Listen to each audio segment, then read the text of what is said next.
July 6 నుండి ఈ 3 రాష్ట్రాలకి కానీ విని ఎరగని రీతిలో లాభాలు. మరి ఆ వివరాలు ఏమిటో పూర్తిగా తెలుసుకునే ముందు మీరు ఏమైనా సమస్యలతో బాధపడుతుంటే వాటి పరిష్కారం కోసం మీరు మా గురువు గారి నెంబర్కి కాల్ చేసి మీ సమస్యలకి తగిన పరిష్కారం పొందండి. ఖచ్చితంగా మీ సమస్య పరిష్కారం అవుతుంది. ఇక వివరాల్లోకి వెళ్తే జూలై 6 నుండి సూర్యుడు పునర్వసు నక్షత్రం గుండా సంచరిస్తాడు. ఇది జరిగినప్పుడు సూర్యుడు మిథున రాశిలో ఉంటాడు. దీనివల్ల మేషరాశి వారికి సూర్యుడు పునర్వసు నక్షత్ర సంచారం జీవితంలో సానుకూల మార్పులు తెస్తుంది. ఆదాయంలో భారీ పెరుగుదల ఉంటుంది. కొత్త ఆదాయ వనరులు పెరుగుతాయి. కుటుంబ జీవితం బాగుంటుంది. వైవాహిక జీవితం సంతోషంగా ఉంటుంది. అవివాహితులు త్వరలోనే వివాహం చేసుకుంటారు. వ్యాపారంలో మంచి పురోగతి ఉంటుంది. కోటీశ్వర యోగం మీ ఆనందాన్ని పెంచుతుంది. అలాగే ధనుసు రాశి, ఈ రాశి వారికి ఎన్నో ఉన్నత శిఖరాలను ఇస్తుందని జ్యోతిష శాస్త్రం చెబుతోంది.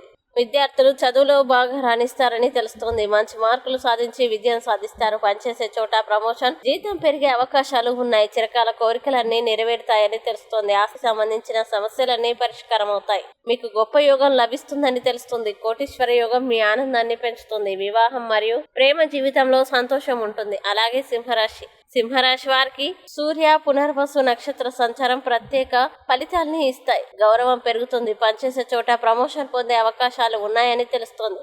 మంచి పురోభివృద్ధి ఉంటుంది. ధనిక యోగం మిమ్మల్ని వెతుకుంటూ వస్తుందని తెలుస్తుంది. అలాగే వివాహం, ప్రేమ జీవితం సంతోషంగా ఉంటుంది. కుటుంబంలోని సమస్యలన్నీ తగ్గుతాయి. కోటీశ్వర యోగం ద్వారా పురోగతి ఉంటుంది. ఈ వీడియోని లైక్ చేయండి, షేర్ చేయండి.